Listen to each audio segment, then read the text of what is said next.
Kalau ada yang mengatakan bahwa perempuan itu nggak bisa kumpul dengan perempuan untuk maju, itu sebetulnya adalah kampanye buruk.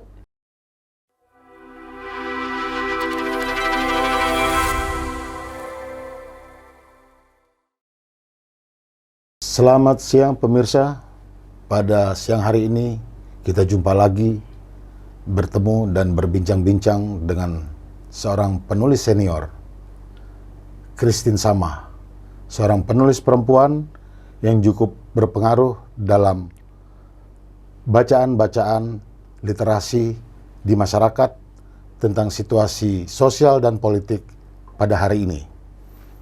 Selamat siang Mbak Christine, apa kabar? Kabar baik. Sehat-sehat selalu ya? Sehat-sehat, alhamdulillah. Ya, apa kegiatannya sekarang ini? Menulis lah. Tetap menulis. Iya.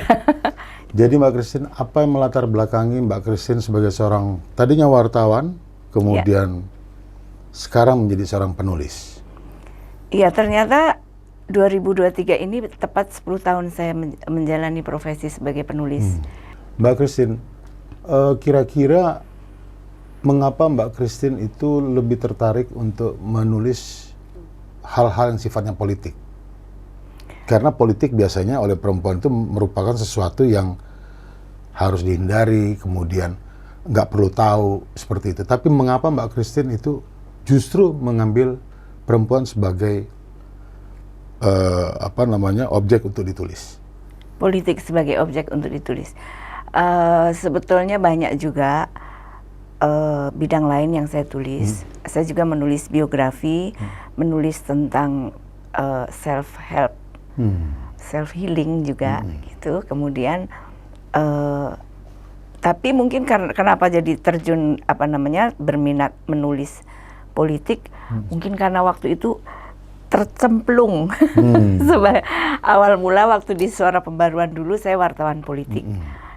Diceburin menjadi wartawan politik, dan pada saat itu menjadi sangat menarik karena harus meliput peristiwa politik yang besar, transisi demokrasi dari tahun 96 hingga 98. Nah, itu bagian yang mematangkan dan mematangkan saya sebagai jurnalis dan membuat saya juga lebih mendalami bidang politik. Itu sih sebetulnya. Jadi karena bekal itu yang kemudian saya lebih banyak bisa melihat perkembangan politik.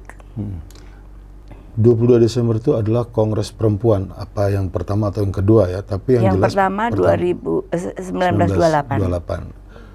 22 Desember pada waktu itu, yang dimana perempuan bersama seluruh rakyat itu berhadapan-hadapan dengan kolonial Belanda. Tapi di samping itu dia juga memperjuangkan seperti katanya Mbak Christine, hak-haknya kaum perempuan di dalam perjuangan maupun di dalam masyarakat. Artinya saat ini walaupun sudah hidup di dalam alam demokrasi, apa yang menyebabkan yang namanya hak-haknya perempuan itu sendiri yang belum bisa didapatkan? Apakah ini salahnya kaum perempuan ataukah ini salahnya masyarakat atau bagaimana menurut Mbak Christine? Kalau saya lihat sekarang ini memang budaya patriarki masih sangat kuat, terutama kalau kita lihat di politik ya.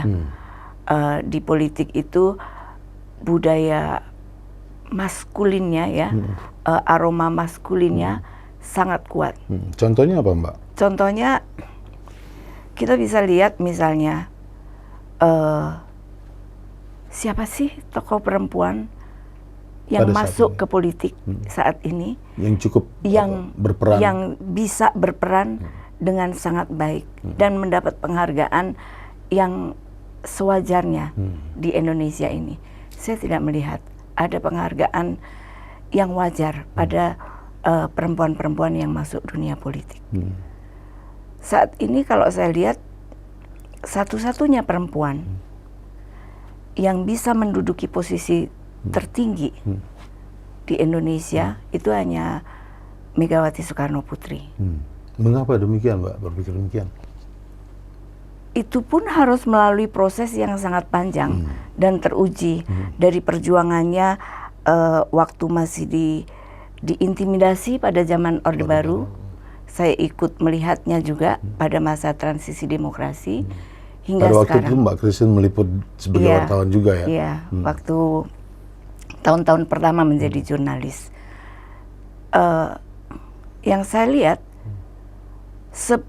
segigih apapun perjuangan perempuan, dalam hal ini saya lihat dalam Megawati, saat ini seperti masih kurang mendapat apresiasi dari masyarakat, termasuk dari perempuan sendiri.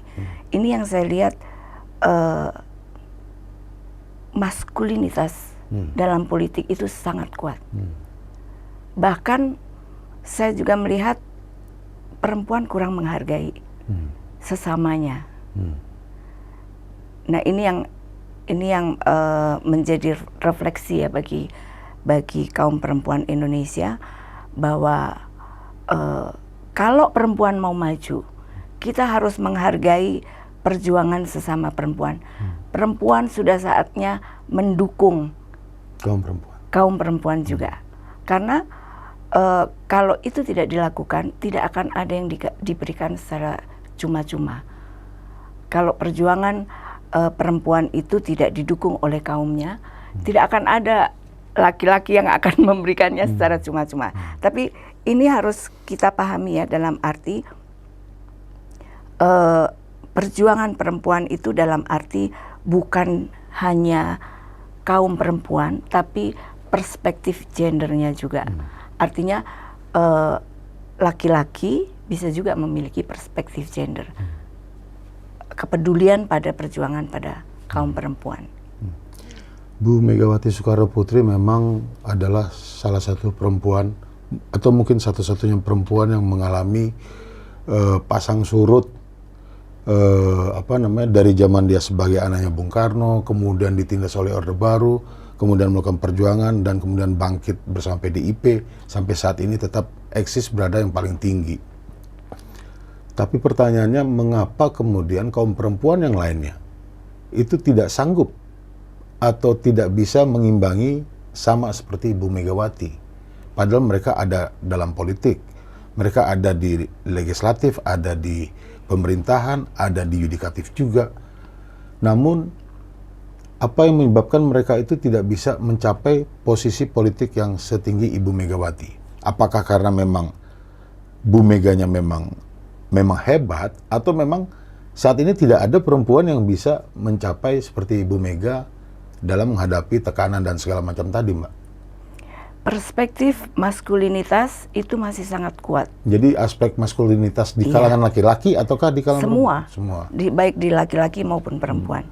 Perempuan yang bisa tampil di tingkat nasional itu harus menampilkan juga maskulinitas. Seperti halnya Bu Mega melawan Orde Baru. Seperti halnya Susi Pujiastuti yang dengan tenggelamkan kapal. Nah, dia bisa tampil.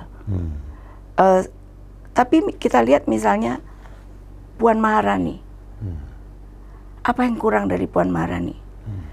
Saya melihat dia meniti karir politik dari sejak dia masih mahasiswa. Sejak dia bahkan mungkin masih SMA, dia sudah mengikuti ibunya.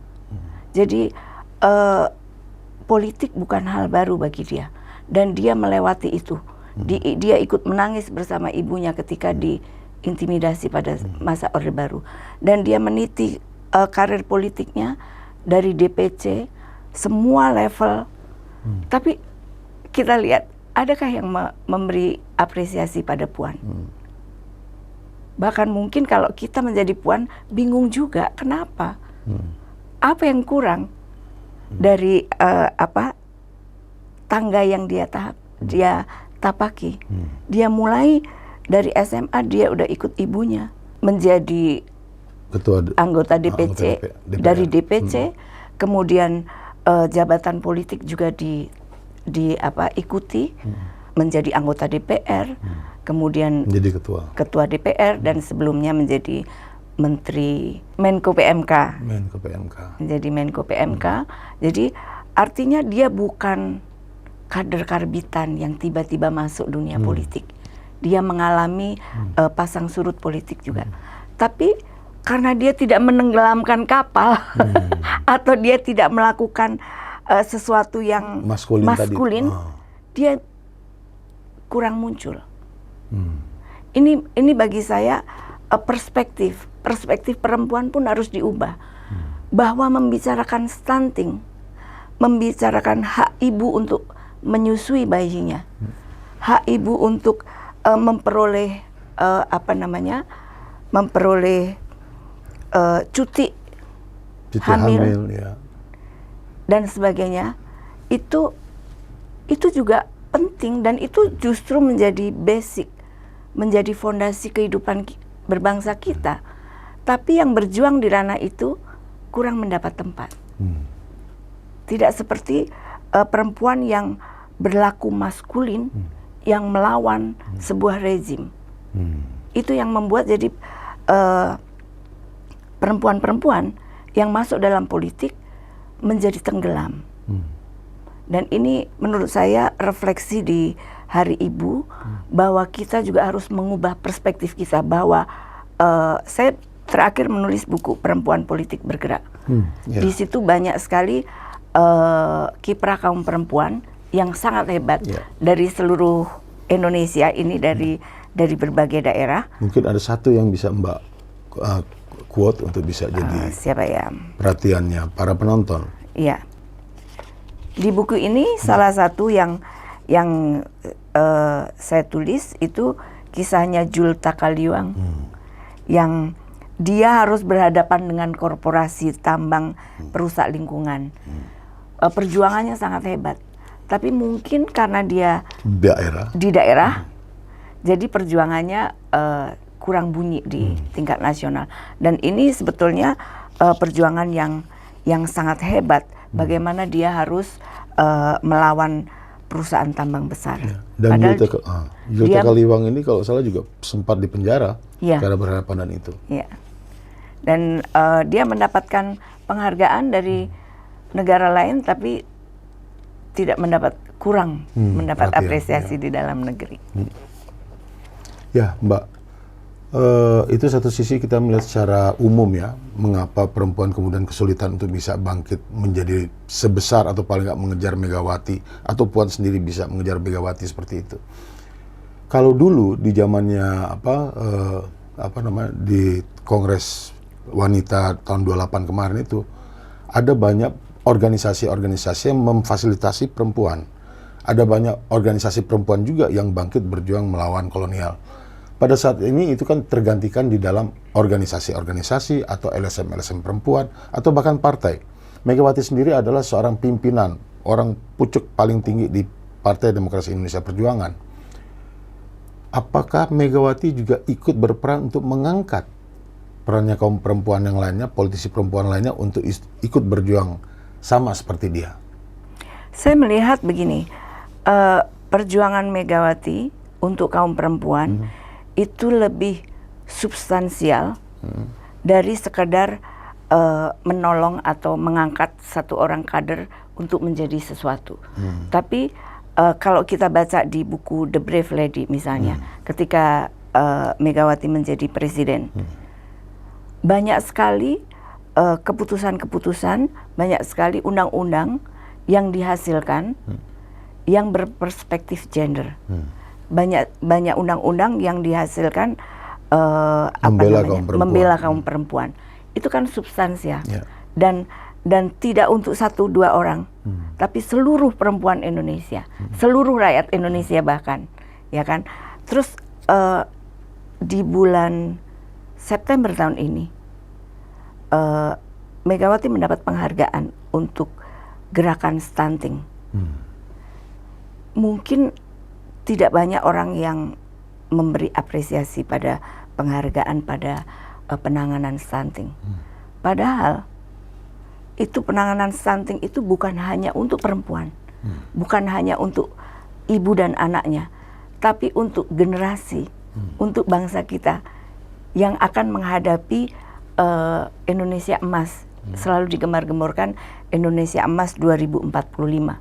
Mungkin Mbak bisa ceritakan di mana hubungan antara Megawati dengan kebijakan stunting dan penanganan gizi buruk dan gizi buruk kronis tadi itu, Mbak?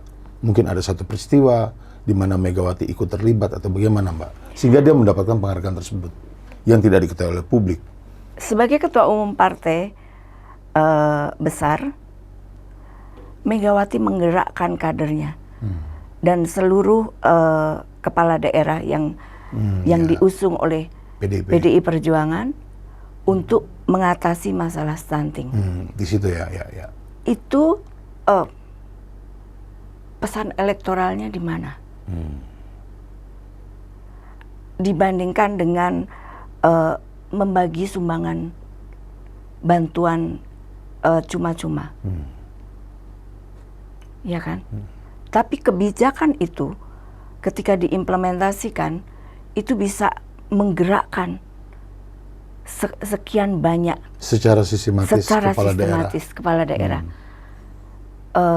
Saya tidak melihat perbandingan dari partai politik yang lain ya, tapi yang saya tahu ini kan bukan hal yang populis untuk elektoral. Juga ketika dia menyuarakan untuk menanam pohon, pohon-pohon itu tidak akan menambah suara pada saat pemilu. Tapi itu selalu dilakukan. Itu kan perspektif yang bagi saya perspektif yang harus dihargai, yang harus kita apresiasi. Jadi kalau melihat politik, jangan hanya melihat berapa banyak anggota DPR berapa banyak perempuan di dalam yang DPR. Bisa masuk di DPR, berapa banyak yang bisa hanya angka. Padahal kualitas dari kebijakan itu juga harus kita apresiasi dan sangat penting. Perempuan itu sebetulnya bisa bangkit seperti Megawati dan Puan, tapi persoalannya itu adalah karena perempuan ini sendiri-sendiri, walaupun ada organisasi, walaupun ada LSM perempuan, walaupun ada partai yang dipimpin oleh perempuan, tapi itu nggak pernah bisa terjadi. Gitu. Apakah ini kelemahan individualnya, ataukah kelemahan organisasinya, atau seperti kata Mbak, ini karena perspektif, cara pandang. Artinya kalau cara pandang kan seharusnya lebih kuat lagi untuk melawannya. Iya. Antara individu, organisasi, tokoh-tokoh itu harus lebih kuat lagi. Nah pada 2023 ini, itu belum kelihatan untuk bisa merubah perspektif tersebut. Sekarang menurut Mbak bagaimana? Mengubah cara pandang memang bukan hal yang mudah. Iya. Merubah cara pandang, apalagi tren untuk politisasi kaum perempuan itu kan tinggi sekali juga. Memanfaatkan perempuan. Nah, tapi melalui Hari Ibu 2023 ini, saya sih ingin mengajak seluruh perempuan Indonesia untuk mengubah cara pandang. Kalau ada yang mengatakan bahwa perempuan itu nggak bisa kumpul dengan perempuan untuk maju, itu sebetulnya adalah kampanye buruk yang sudah harus ditinggalkan. Bahwa saat ini seharusnya dibangun solidaritas kaum perempuan untuk mendukung perempuan untuk maju, untuk lebih banyak merebut ruang-ruang publik. Jadi kalau ada perempuan yang masuk di DPR, mencalonkan diri di eksekutif atau menjadi apapun, mari kita dukung. Jangan cari jeleknya. Ya, tapi cara pandang itulah yang harus kita ubah dulu. Kalau ada yang mengatakan perempuan kalau kumpul dengan perempuan pasti berantem deh, itu adalah politik pecah belah untuk kaum perempuan. Jangan percaya. Saya percaya perempuan bisa dukung perempuan.